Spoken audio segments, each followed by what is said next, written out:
ሰላም ቤተሰቦች እንዴት ናችሁ? የሳምንቱ መጨረሻ ላይ እንገኛለን። በሳምንቱ የእንግሊዝ ፕሪምየር ሊግ 10ኛ ሳምንት ላይ ደርሷል።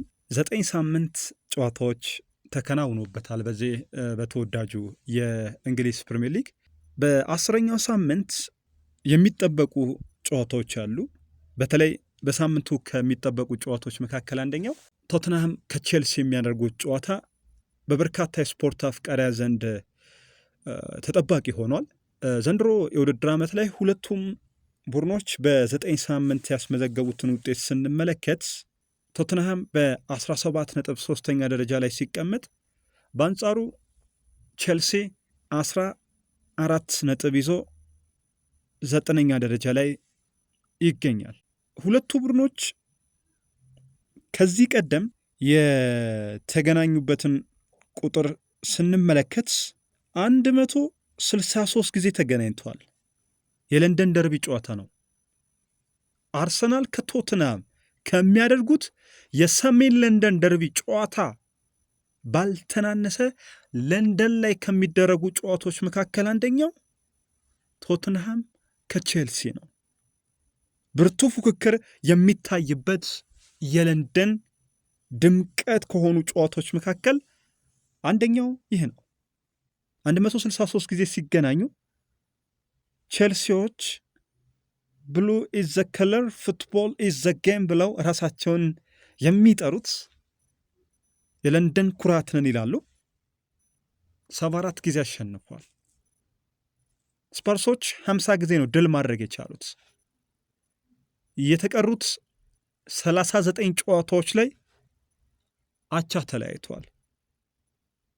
ባለፈው የውድድር ዓመት አዝናኝ የጨዋታ ሁነት ከተመለከትንባቸው ቡድኖች መካከል እነዚህ ሁለቱ ተጠቃሽ ናቸው። 4-3 የተጠናቀቀው ጨዋታ ማንም የሚዘነጋው አይደለም። ያም ብቻ አይደለም። ቼልሲ ከቶትንሃም ባደረጉት በተለይ ቶትንሃሞች ከቼልሲ ጋር ባደረጓቸው 13 ጨዋታዎች አንድ ጨዋታ ብቻ ነው ያሸነፉት። 2 ጨዋታ አቻ ተለያይተዋል።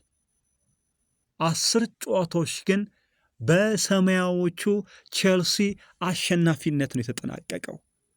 ይህም የቼልሲ የበላይነት በሁለቱ ቡድኖች መካከል ባለ ግንኙነት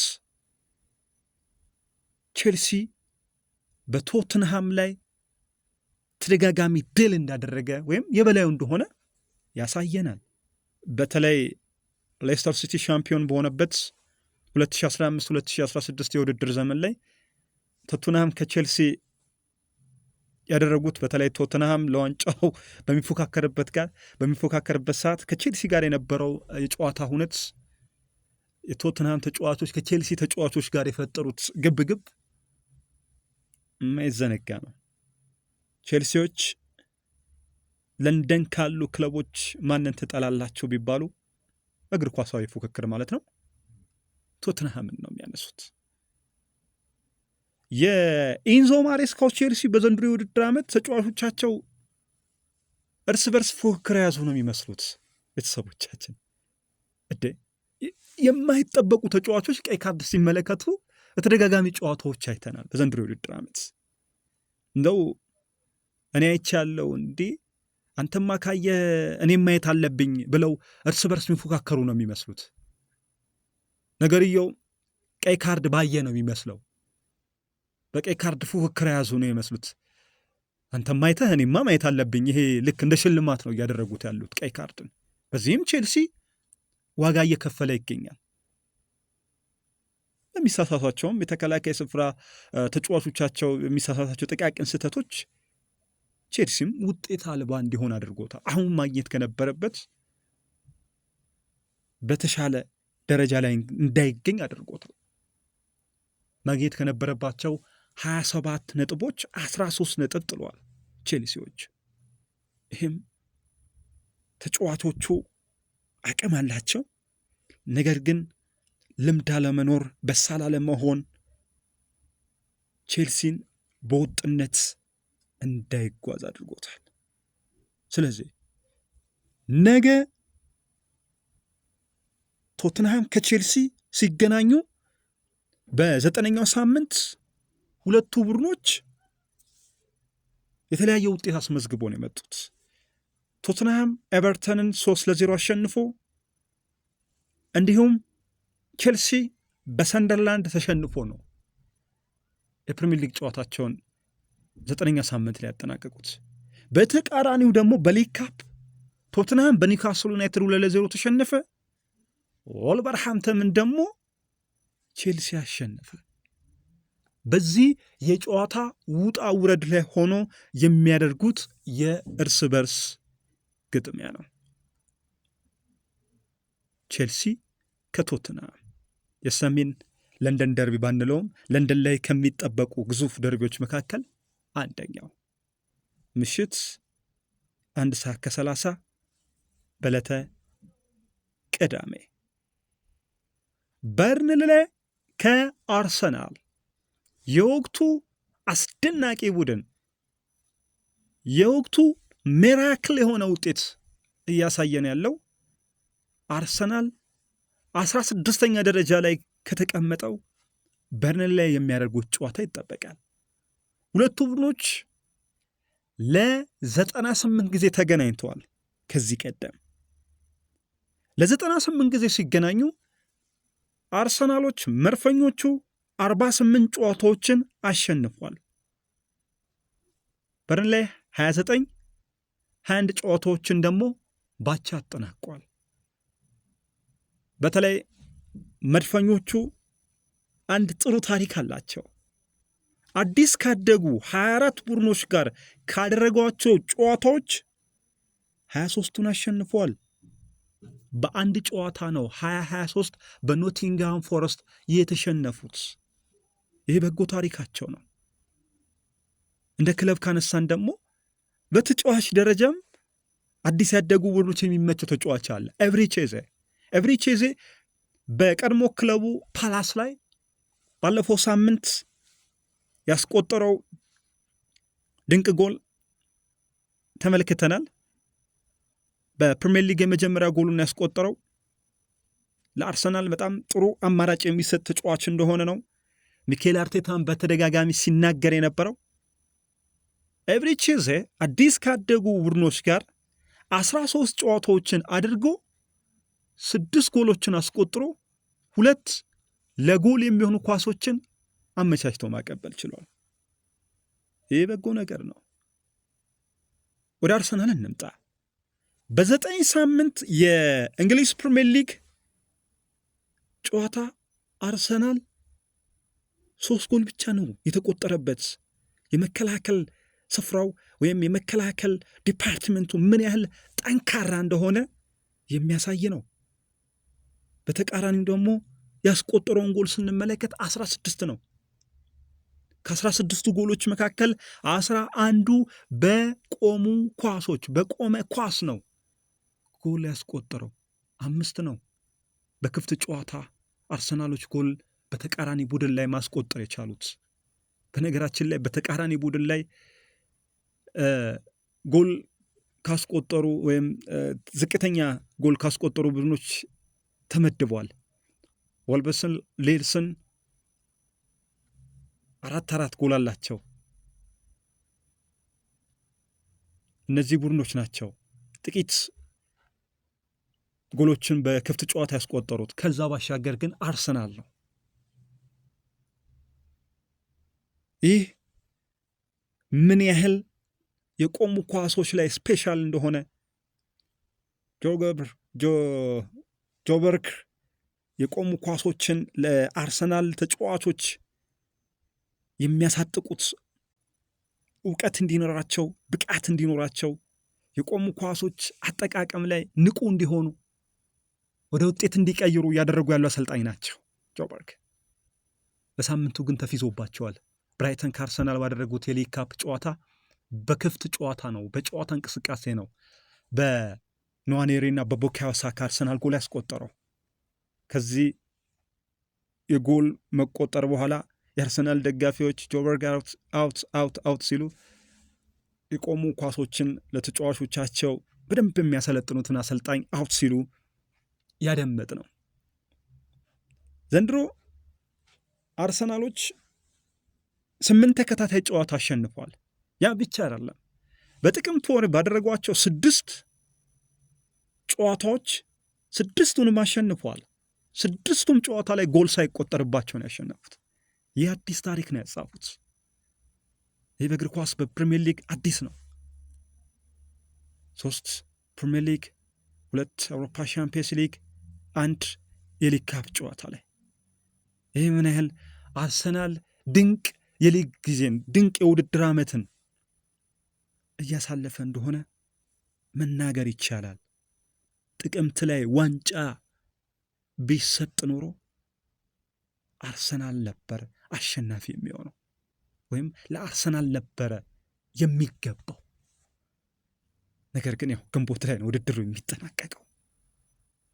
በዚህ አቋሙ አርሰናል ያለፉት ዓመታት ላይ የነበረውን ክፍተት ደፍኖ የሚጓዝ ከሆነ የእንግሊዝ ፕሪሚየር ሊግን የማሸነፍ ቁመና ላይ ይገኛል።